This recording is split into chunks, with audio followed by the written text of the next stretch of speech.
Hey everyone, back again. All right. I hope that wasn't too loud. I feel like I came in hot there. Let us jump into or finish off Cedric Marxism, Cedric Robinson's Black Marxism, and we're gonna just cover part 3, titled Black Radicalism and Marxist Theory. If you're just jumping into this, go check out the first 2 parts. What are you doing? Please get it right. And yeah, let's just jump right into it. Don't waste your time. Starting with chapter 8, because that's where we are. Chapter 8 of the whole book. The formation of an intelligentsia. And here in this part, we're going to talk about the role of nationalism, the various different internationals of Marxist movements, from the First International all the way to the Fourth, First International, the mid-19th century. So we're expanding about 100 years of history. First International, should have remembered this. It started in about the 1860s. Marx and Engels started the First International communist movement, and it would take on many different forms all the way up through Lenin in the mid 20th century and Stalin mid 20th century. So we're talking about about 100 years here of movement, and the connection between the thought that went on within the various different internationals and its relationship to the Black radical tradition. Now, after looking at that, we're going to look at some different figures within the Black radical tradition, including W.E.B. Du Bois, C.L.R. James, and Richard Wright, including others, which I have some thoughts about. I think that it's really interesting that Robinson chose these 3 figures as being emblematic of the Black radical tradition, seeing as they were, like, except for Richard Wright, and he acknowledges this, but I'm like, you could have chosen so many different people. Like, what about the history of, like, any of the resistance movements in Africa, like the Mau Mau, or Algerian anti-colonial struggles? Like, just me. But yeah, so let's jump into this. Part 8, or chapter 8, sorry. So one of the consequences of the erasure of these histories of the Black radical tradition that we talked about last time has been to abstract 19th and 20th century Black radical thinkers from these histories, making of them only the consequence of white forms of resistance at the time. So this is often the case. Like, even somebody commented, they're like, you're going to say this? You're going to deny the history of Marxist thought among many different Black intellectuals and many different Black resistance thinkers? And why are so many different resistance thinkers all over the world and activists, why are they Marxists? And it's like, are we really going to... Yeah, many of them are Marxists because they recognize that that's part of the struggle.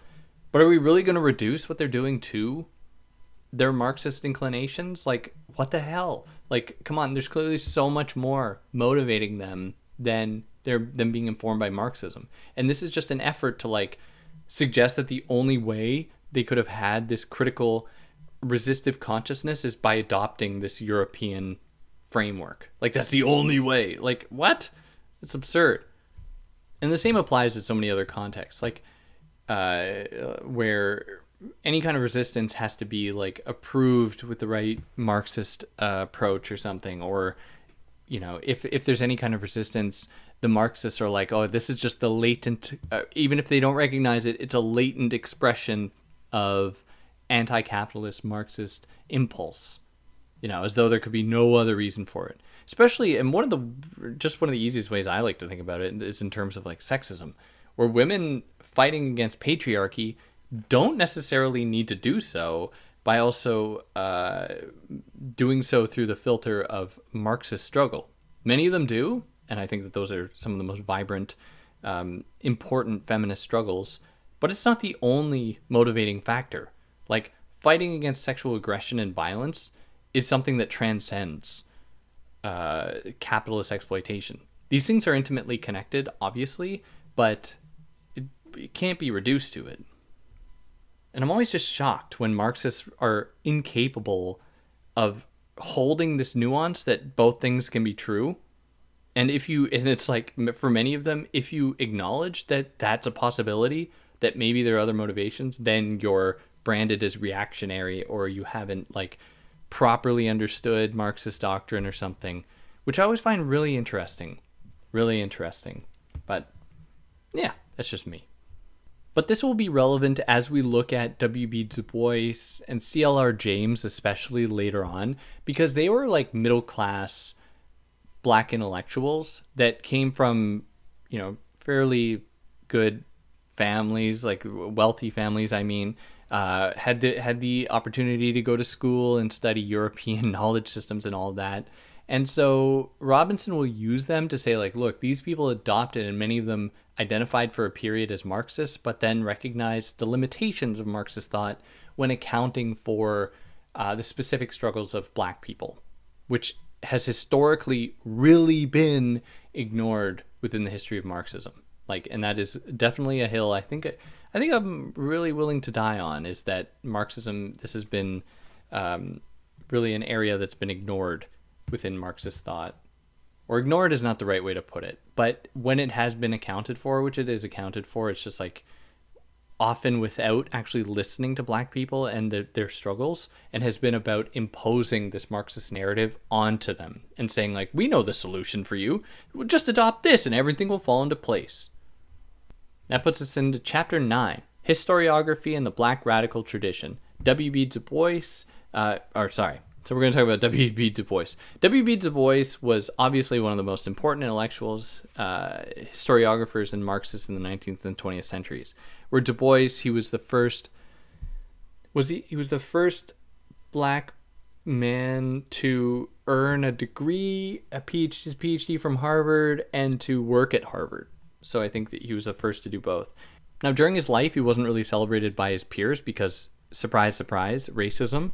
At least not celebrated like white intellectuals at the time, unless it was about his contributions to like black historiography or black history, which is often and Audre Lorde writes about this in Audre Lorde's The Master's Tools. She writes about the way, like, what kind of motivated her to write this book. She starts out by writing about this conference she was attending where she was placed into a panel of just like black people, as though they're just going to talk about black things, and then all the rest of the conference, where it's like talking about philosophy or talking about other things, like what is assumed is that those spaces are like white, but then any talk of blackness is like its own thing. It has to be, and then that's what black people do.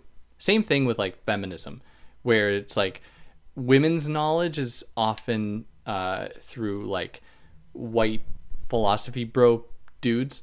It's seen as being like specific to women, whereas white philosophy bro dude knowledge is like universal. It's applied to everyone. Like Hegel is for everybody, whereas like Simone de Beauvoir, for example, is just like something for women. This kind of thing. But Du Bois wasn't like perfect, obviously. I mean, one of his more problematic ideas, I would say, is the idea of the talented 10th. And that is the idea he believed that black people didn't have enough. They weren't like organized enough. They didn't have the right level of knowledge, if that's the way to put it. And he believed that there needed to be like a contingent of enlightened and educated black people to like guide the rest of black people. And yeah, it's like, yeah, I'm not so sure about that. That's an idea I think later in his life he would push back against, and he would revise a little bit because it wasn't really, it was kind of not great. And so in the late 19th century, Du Bois's views more closely resembled like those of the middle class kind of intelligentsia views that harbored some oppressive ideas, like this idea of the talented 10th, that weren't really speaking to black people as black people, and recognizing that regardless of their adherence to European knowledge systems, still possess the capacity for resistance and historical consciousness. Of course, like you don't need to go through the filter of the European school system to have these kinds of knowledges, even though that's what he was kind of believing at the time. Now, his views started to change in the early 20th century, where he started to acknowledge the importance of class analysis, of which, so he would implicate himself and recognize this in his own place. class analysis and understanding how these things connected. He would join the communists, but ultimately he would find himself to be kind of disappointed with the communists for ignoring the problems that had beset mass movements bringing together whites and blacks. Where, in Cedric Robinson's words, the labor movement was most often at best ambivalent towards black liberation and progress, or it viewed or tried to subsume black liberation and progress under the umbrella of Marxist movements, of Marxist resistance. Now, one of Du Bois's sins for many Marxists was approaching Marx through Marx, which I'm a big fan of. I think that Marx is great, and I think that we find in Marx that Marx was a lot more humble in his views than I think that some people like to caricature him about, or what he was on about. And I think that he leaves a lot more room for negotiation and understanding and like disagreement than I think some Marxists in trying to put his ideas into practice. Very importantly, though, I mean, they're responding to a very serious threat in terms of capitalist exploitation. But it's really important that I think that, like, you know, reading Marx, I think is really important. And so, Du Bois did the same thing. Instead of going through Trotsky or Lenin or anyone else like that, he was reading Marx and trying to understand what Marxism was like. And so he had a kind of ambiguous relationship with the various different Marxist internationals, which kind of coincided with his life, like kind of the same period, where the first international would take place. I did write it down before. I'm like, when was it? Yeah, the mid 1860s. First international took place for about 10 years between 1864 and 1876. It was founded in part by Marx to propose international workers' movement unencumbered by nationalism, hierarchy, and so on. The Second International would take place in 1889. From about 1889 to 1919, it was founded with Engels. Engels founded it with Lenin, Luxemburg, and it took a bit more of a cosmopolitan and anti-imperialist, anti-war stance, and it would end with World War I, where World War I splintered the movement because many of its members chose nation over the working class. And this was one of the problems that the internationals confronted, is that through the various world wars and various other conflicts, it forced people to readopt and to really lean into nationalism that the internationals were trying to oppose. Because after all, the communist idea is like workers of the world unite. It's not workers of this nation unite. In fact, it's like the end goal of capitalism, or the end goal of Marxism in the end of capitalism, is having a world system predicated on a united workers movement, not to have just like one workers movement, one place, even though that's perhaps how it has to start. Then there was the Third International, took place between about 1919 and 1943. It was Lenin-led Bolshevism, and its decline began in 1924 with Lenin's death. It's more or less its decline began, but then it would continue on for like 20 years. Wasn't much of a decline, not really. There's also like, you know, the Fourth International was at like Trotsky, taking place at like the end of the 30s, because there's like a lot of disagreements here. Also a sign that socialism and communism are not these perfectly agreed upon systems. Like even within the internationals, there was a lot of disagreement about what it looked like, which is important. I think these conversations are really important to have. But that's why it's always like so interesting to me when socialists are like mounting criticisms of like this book, Cedric Robinson's Black Marxism, as though they're implying that their own approach is this like perfectly consistent, unchanging, universal, totally agreed upon thing, when it isn't. Like it absolutely isn't. So some of the issues that like Du Bois would have, and then C.L.R. James and Richard Wright would have with the internationals, with Lenin, is that the Bolsheviks, for all their good, they harbored the belief that like they would be the ones to steer minority populations in their own struggles, because Lenin was obviously recognized that not everything was just simply reducible to capitalist exploitation. Lenin was smart.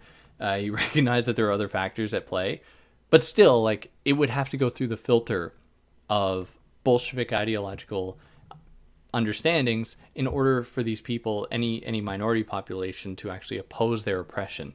And I think I mentioned the case of China in the first episode, but like one of my colleagues had told me about this history of China where, I'll mention it again in case you've forgotten, but like when the Cultural Revolution took place in China, the Mao's government, they were like, okay, well, let's do a tally of all of the minority populations. And they did, and they found there's like hundreds and hundreds of them. And the government was like, whoa, whoa, whoa, it's way too many. Collapse a bunch of them into non-existent broader categories, like the Uyghur people, for example, which didn't exist. I mean, it's many different communities, many different peoples and languages that were then just like collapsed under this one umbrella term because the communists were like, we can't deal with all these different minorities, their struggle, whatever. We're just going to clump them onto these, which did a lot of violence, even though they, trying to be generous to them. They were trying to do good. And it did this kind of violence. But what it did was effectively like take these people away from their own selves. It alienated them from their own communities in favor of pushing them into like suggesting that their struggle is just like a Marxist struggle, which wasn't always the case. And so that, like, because many of them had no attachment to capitalism. These were like rural Chinese peasants and farmers. Like, no capitalism within 1,000 miles. Like, none of that. And so, but suddenly they're actually the ones being oppressed by the communists coming in and telling them what communities they're part of, because it's about an organizational logic that is enacting these Marxist efforts to coordinate the population towards this communist goal, which of course is a very good and important one, but without it being properly, like, it should be interrogated a little bit so that it doesn't repeat the same violences or similar violences that it's trying to oppose. So to go back to the international movements, and we're only scratching the surface here, obviously, I can't get into the whole history of them because that would take forever, but this movement largely commanded the anti-imperial and anti-capitalist struggles. Therefore, they were largely anti-nationalist. Now, this would take on different forms with different people. Stalin would have like a different view of nationalism, definitely from Trotsky, definitely from Luxemburg. Luxemburg, she was like very much anti-national, whereas someone like Stalin was like, what other tool do we have at our disposal to put together a communist class? I'll just use that word. Maybe that's the wrong word. Put together a communist effort that is actually like viable and will actually be able to protect itself from capitalist influence. But overall, the internationals were opposed to nationalist movements. So when black people, especially with figures like Malcolm X, although I didn't look into the history of Malcolm X's relationship with the internationals or with like the American communists, which I should have, but fill it in the comments if you'd like to, if you know something about that. But with people like Malcolm X who are calling for like a kind of black nationalism, black return to Africa, or actual black reparations and black nationhood within the U.S., what he's effectively doing, and he was met, or not he, but that those ideas were met with a lot of resistance from the internationals that saw them as being reactionary, or like being traitorous against the communist movement because it was national and not international. But that's because for black people, having a nation where they are protected from white supremacy, protected from European colonialism, is the end point of their historical consciousness. Like, or not the end point, but like is one destination on the path of historical consciousness for them in opposing the historical oppressions they've experienced. And for them, it's not reducible to just like capitalist exploitation. And this tension was found even within or among different black groups, black resistance groups. So for example, the UNIA under Marcus Garvey believed very much in African return, whereas the African Blood Brotherhood believed in making life livable for black people in America through various resistance efforts. And there were disagreements here, like very much disagreements. And this is, of course, these disagreements are really important. It's very important because it shows the stakes and it offers many different ideas and ideally comes together in terms of a mutual recognition of the horrors of white supremacy, of European colonialism, and imagining futures away from these systems and making reparations for the past. It's not just about the future, but also remedying as best as possible the harms of the past.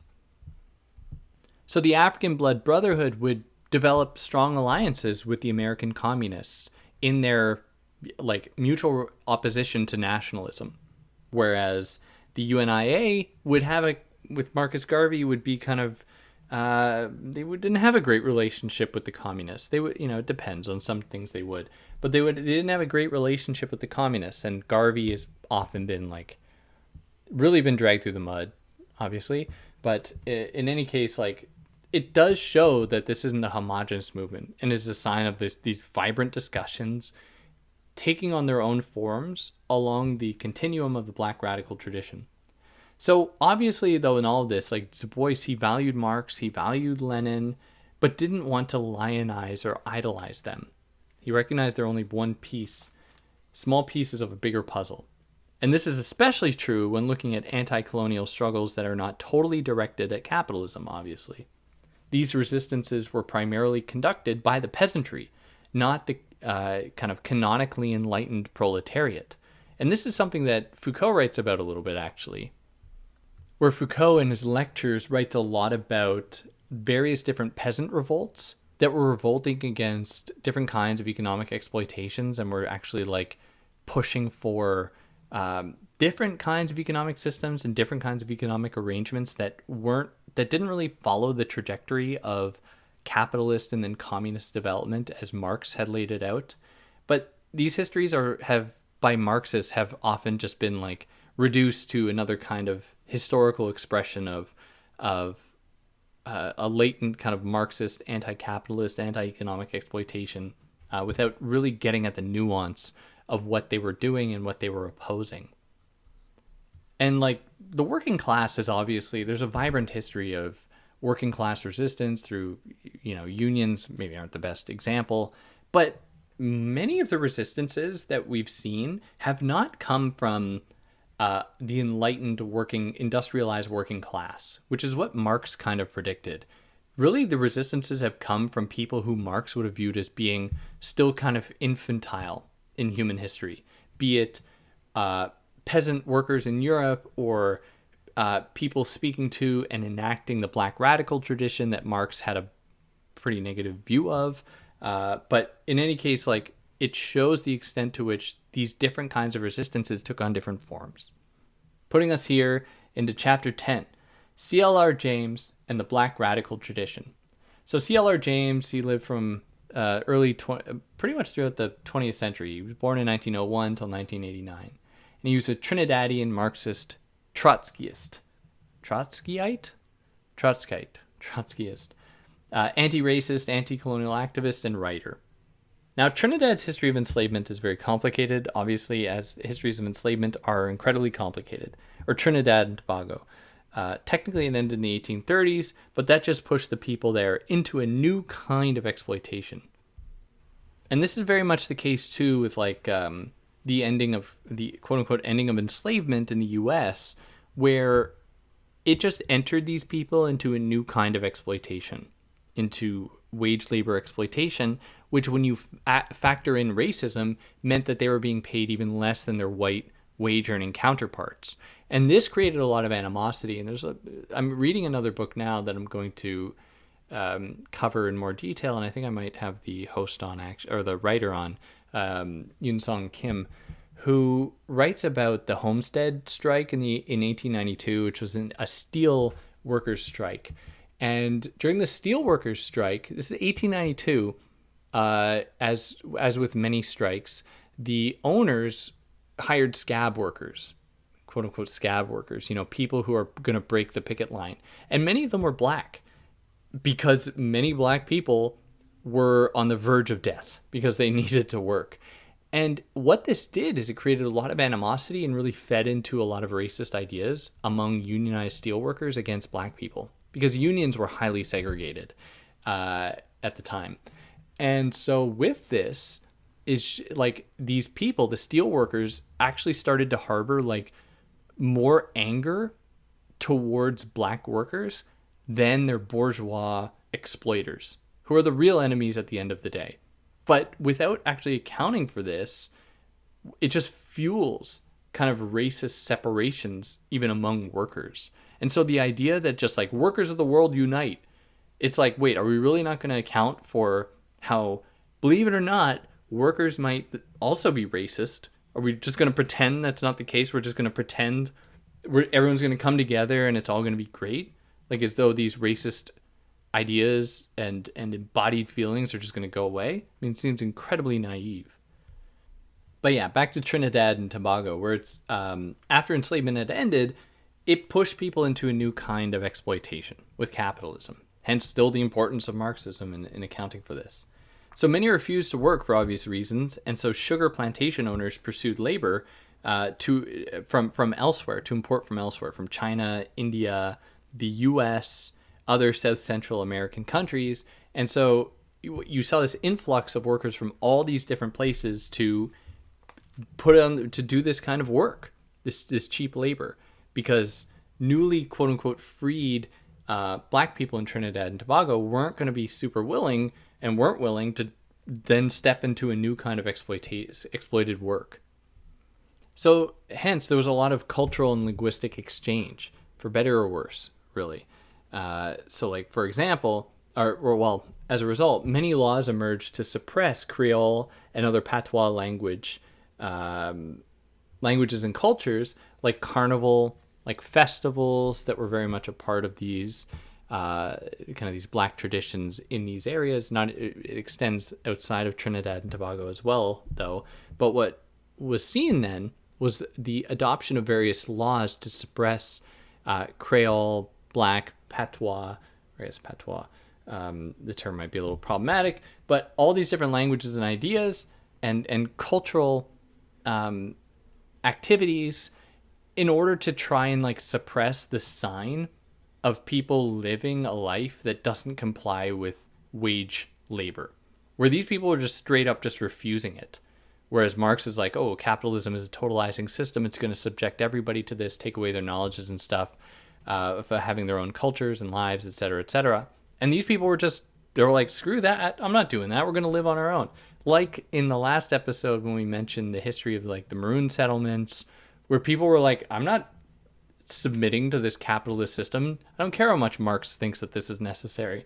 We're going to go live our own lives the way we want to, which is great. And so the British really took it upon themselves to try to anglicize these people, because this is how colonialism works, right? It strikes at the heart of people's language and cultures, tries to remove their languages and cultures so that they are alienated from themselves. Again, another example of alienation that isn't just economic or capitalist exploitation and alienation. And so, as many colonizers do, the English made it so that the recognition of humanity among these people was dependent on their adopting English and adopting English culture and attitudes and everything. And there's a quote from Fanon where he writes that almost verbatim, he's like, black people become human in proportion to them adopting like white language and white cultures. And it's like, yeah, they're then recognized as having some potential of being human, which isn't to say that if black people then just adopt white cultures and white languages, then no one will be racist towards them. In fact, the opposite. But they'll at least be able to be recognized or seen as being human, he's arguing. Now, C.L.R. James was one such person who adopted colonial language and knowledge to turn it back, though, against the colonizer, very much like Frantz Fanon, where these are people who, like, they grow up and they're told their only option in life to have any hope in the world of having a life is by adopting their oppressor's language and culture. And of course they're going to do it. Like, they aren't like a traitor for doing so. They need to do it to survive. C.L.R. James did this as well. Now, at the end of high school, he initially, in his life, so this, we're thinking like 1910s, the late 1910s, he initially had little interest in politics, preferring instead to spend his time playing cricket and reading literature, like European literature.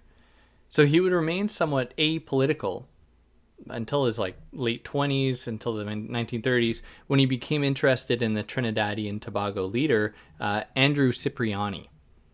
and he was Cipriani was a European heritage guy, but he was a lefty. Like, he believed in working class stuff, unions. I mean, he's just like kind of a lefty lib type person.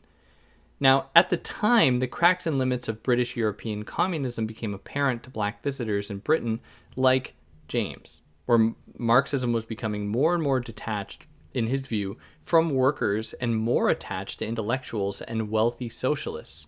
And this is, for him, it really bothered him because, and Richard Wright will kind of think about it in similar terms, where he's like, Marxists like to kind of speak on behalf of people, like the working class. Marxists love to be like, we are the working class, so we can speak for the working class, which often means that they don't really speak to real working class people.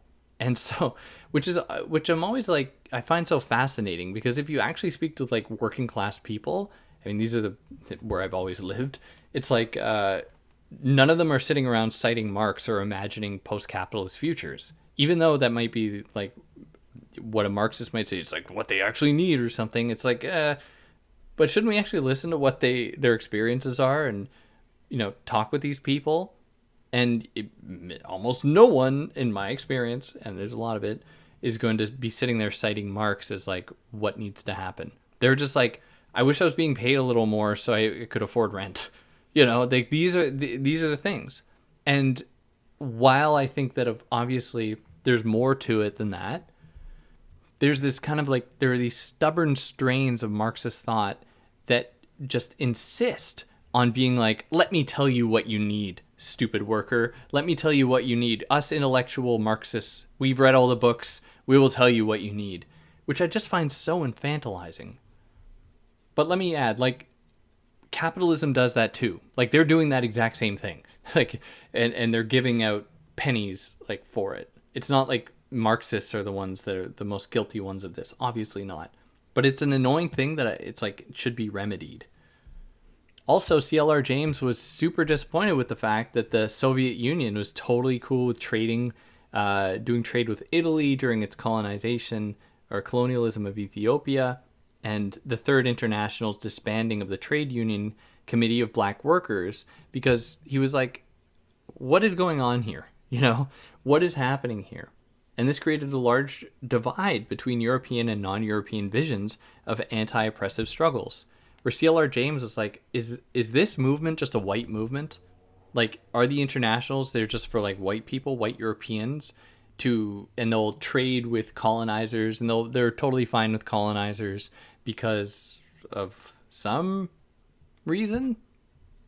Or like how all the tankies who love Russia so much suddenly are super silent when Putin's inviting Netanyahu to attend like some award or some like athletic stupid thing. Like, they're all colonizers at the end of the day. Like, they're all colonizers, and they have to be recognized as such.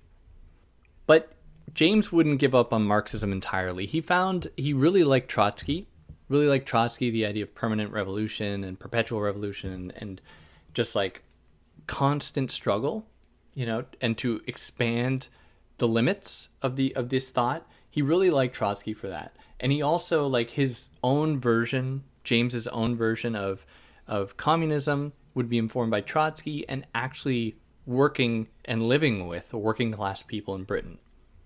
And like I mentioned before, he loved cricket. I've never played cricket. I'd love to try it. And anyone in Montreal know how to play cricket? Want to teach me how to play cricket? I'd love to try it. It looks fun. It's a good time.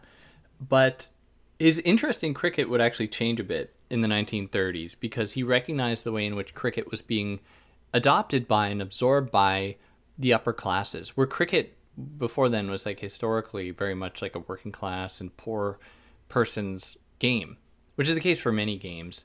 And it would then be seen as like a good source of profit, and the capitalist, middle class, bourgeois people would take it up. But this would kind of reframe his view of like sport and stuff, when he realized that although it was originally a lower class sport, it had been appropriated by the bourgeois to invest it with the rules of class, moral values, and a utilitarian rationalism. And all of this for him, he was like, oh, I see like the influence of capitalist exploitation and appropriation on these things, and how analyzing culture in these ways, something like cricket, is very illustrative, and it really reveals the effects of colonialism and capitalism on these things. Now, with all these cases, and with recognizing even the limits of like the Soviet Union's resistive struggles, CLR James started to expand his own view of what resistive politics would look like, and to expand it beyond those offered through Europeans and through European resistive traditions. And he became interested in local black resistance efforts, local, just like in the many different forms it was taking, in people meeting the struggles that they're experiencing in their own way. Now, and like, this is partly why I find the choice to write about Du Bois and CLR James kind of interesting that Robinson did. I mean, I'm like, also like, where are the women? You know, where are the women that were so instrumental to this black radical tradition? And it's like, come on, dude. Like, yeah, W.B. Du Bois, CLR James, you know, they're great, but like, these are also like middle class intelligentsia people. And again, he's Robinson's clear about that, but still, like, what? Okay, write about other people. Like, so many other examples. But in any case, like, obviously James's politics weren't perfect. Like, he obviously not. Just like Du Bois's idea of the talented tenth, you know, that just the small portion of black people that have to guide the other uneducated black folks. But he was like, James would obviously adopt Marx and Engels. Like, he would still like think through these things, but he believed that all revolutions really only began because their leaders got to enjoy the colonial cultures, got to adopt their knowledge systems, and then use that against the colonizers, which is just to say that it takes kind of European knowledge to oppose Europe, which is one of the tricks of European colonialism. It's really clever, actually, is that it's like forces people to adopt European ideas to oppose it. Now, his split with Trotsky and the Internationals, it would really be solidified with his writing this book called Notes on Dialectics. And it adopts Hegel's view from the science of logic to advocate for a kind of true boots-on-the-ground approach and organic worker resistance to the bureaucratic movements embodied in, like, Stalinism, for example, where he thought that it was the people and not these bureaucratic responses to capitalism that would be the ultimate solution. Now, if you're hearing this and you're like, is this guy really citing like Hegel to think through his own brand of resistance? Like, yeah, and that's a problem. Like, I think that's a problem. Hegel was racist as hell. Like, if you read the Phenomenology of Spirit, the way, like, Hegel's just racist. Hegel just believed that black people don't have history. And it's ironic. And I'm like, yeah, Robinson, like, CLR James is not the best example of the black radical tradition. But in any case, like, CLR James is really important, like, thinking through the limits of Marxist thought. He went through this, he like adopted Marxism, found its limits, recognized the problems with it, how it wasn't actually accounting for black resistance and black movements, and how, like, the needs of black people and other racially marginalized groups. But still, like, there are limits here with his own class position, his own use of European knowledge systems to call attention to this, when there's these entire histories of the black radical tradition he could be pulling from instead. But yeah, I mean, that's CLR James and Robinson's view of CLR James. And that puts us here into chapter 11, Richard Wright and the critique of class theory. So Richard Wright, obviously a famous writer, he wrote Native Son and wrote a bunch of other books that, brilliant writer. But unlike Du Bois and James, Wright came from the lowest class. Like, he came from the black peasantry in the American South. Like, he wasn't a middle class dude at all. He wouldn't have the same privileges of going to the fanciest schools or anything like this. Now, he came to and left Marxism for very different reasons than CLR James and Du Bois. He understood that European racism was something unique and could not be reduced to the imperatives of capital, where he was just like, it has to be recognized in its historical specificity and not just reduced to, capitalist, the interests of capital. Now, regardless, he joined the American Communists in the early 30s until about in the early 1940s. And he joined them because he thought that Marxist descriptions and diagnoses of capitalist exploitation would allow for alliances with black folks who endured similar, but obviously way more intense, types of exploitations. And I think that this is Workers of the World Unite. It implies that workers will come together in fighting against these mutual struggles, which he quickly realized that actually really wasn't the case. Now, in Robinson's words, the specter of a world proletariat, united and strong, black and white, fascinated right. He would quickly learn, though, that many of the organized Marxists abstracted the masses from daily life, leaving a formless blob of kind of latent revolutionary desire. So, like I mentioned before, the Marxists that he would become disenchanted with were just looking at the people as this homogenous mass. And he's and just speaking on their behalf, not recognizing the specific struggles that those people were experiencing, or like, and what is also absent from this book, I think, is also, and this is why whenever there's this kind of systematic exclusion of women, it always makes me just super suspicious. And I think that Robinson here is guilty of this, where the Black radical tradition is itself not a homogenous thing, obviously, we kind of talked about. But it would look very different and look very different in its opposition to capitalism for like women, where like black working women experience the world very differently than black working men. Black working women, like other women, often were the ones taking on so much other labor that within the history of Marxism has not been really historically recognized. Engels writes about this, but like, for some reason, Marxists just, after Engels, like, don't take that up all that much, where it's like, it just seems like their only focus is on exploited wage labor and not exploited, like, women's labor, like the whole care economy that keeps the world going, or, like, maintains households and raises children. Like, this is all labor. It's all productive labor that isn't paid or recognized, like, at all.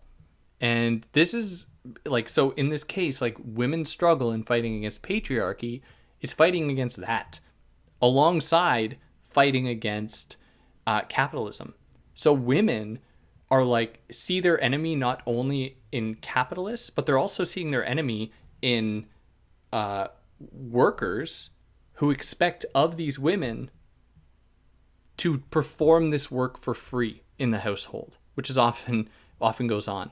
But that struggle is often disregarded, or it's just reduced to being part of a broader anti-capitalist struggle. When it's like, no, that's not the case, because we're seeing it being perpetuated by and really expected by, even people within the working classes. Now, his novels, that is Richard Wright's novels, like Native Son, would capture his own conflicted feelings towards communism, where he would, like, many of his characters, they're about like real people a lot of the time, and he would express through them like even their own anxieties about the Marxist movement as being, not for them, not for black people, really being for white people, in that black people's specific struggles weren't being understood there. And so Robinson highlights that Richard Wright's approach was to emphasize and really highlight and amplify like everyday people's voices, what those voices sound like, what those voices look like, the words they use in describing their own experiences, and how they aren't so neat in complying with a Marxist theoretical tradition. And again, the kind of specter of black nationalism here emerges, where it's like acknowledging the specificities of the oppression of black people and how that demands things that Marxists don't always agree with, like in the form of nationalism. And so, like, if you read Capital, what Marx essentially advocates for in the third volume of Capital, when he's talking about post-capitalist futures, Marx says, like, exploitation will still occur to some extent. Like, when he's talking about the state, or when he's talking about the proletariat taking over the means of production, he's not saying that everyone will just earn their money and then keep it for themselves. Like, he's talking about a world in which the creation of surplus will not be in the service of capital, but will be in the service of the people. And what that demands, and this is obviously a very good idea, I think, but what that demands is that people do work, so they reap the benefits of that in terms of their money and what they earn being put into the public fund for everybody. I'm just using terms that are just kind of intelligible to us, and I think make it easy to understand. Please bear with me if you're like a diehard Marxist and you're really, you're like really ready to pounce. Obviously, the terms he would use would have been different, but that is essentially what he's describing. He's just very clear that it's just that people will, the money that leaves them and goes into the form of government or in the proletariat, committees or whatever that are going to run things, means that not everybody earns all the money that they earn. But instead, some of it is going to go into the public good and deciding how to move the people forward, not just enriching the pockets of a few wealthy capitalists. But there's a problem here in that what if the needs of people are not all the same? And if you do not have an account of the specific needs of dealing with historical reparations, like for Black people or for other marginalized, historically oppressed groups, what will it mean then to live in a communist world if one is Black? Will it mean that you're going to be learning about Black history in communist schools? I mean, this is a question. Like, is it just going to be like learning about white history? Because that seems to be what Marx had in mind. Where Marx is like, we have to learn about the Greeks and the rich tradition of European history. And it's like, I don't know about that. And it's something that has to really be considered. And something that Richard Wright was very sensitive to and very cautious about. And interestingly, like, it's these omissions among Marxists and communists that push Black people even further into their own like nationalist aspirations, where they're like, look, even the people who claim to be the most on our side are really not on our side. So what does that tell us about the needs that we have to fight against these kinds of oppressions? And that puts us here to the end, to chapter 12, titled Unending.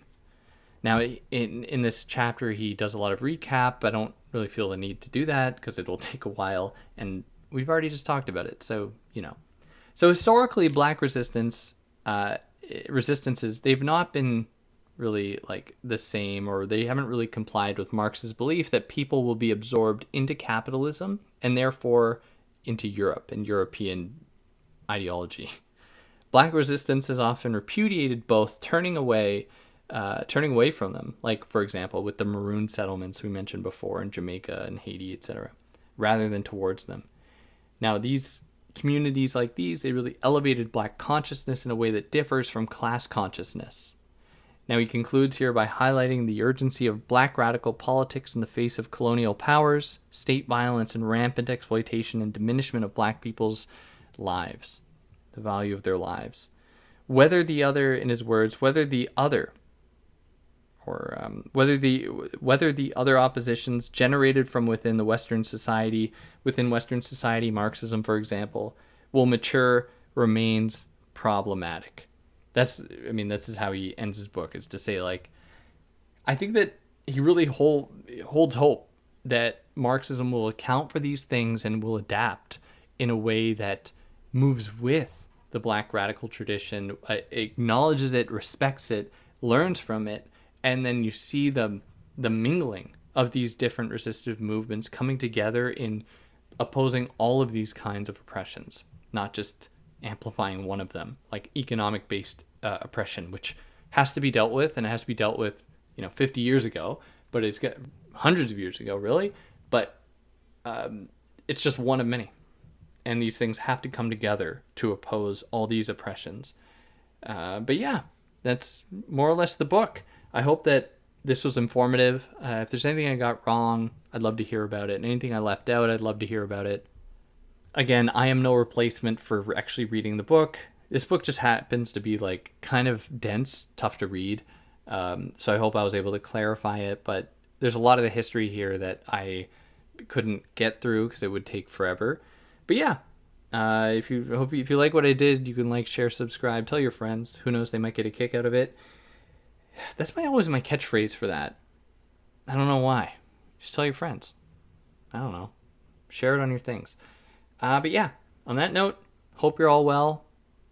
See you next time. Take care.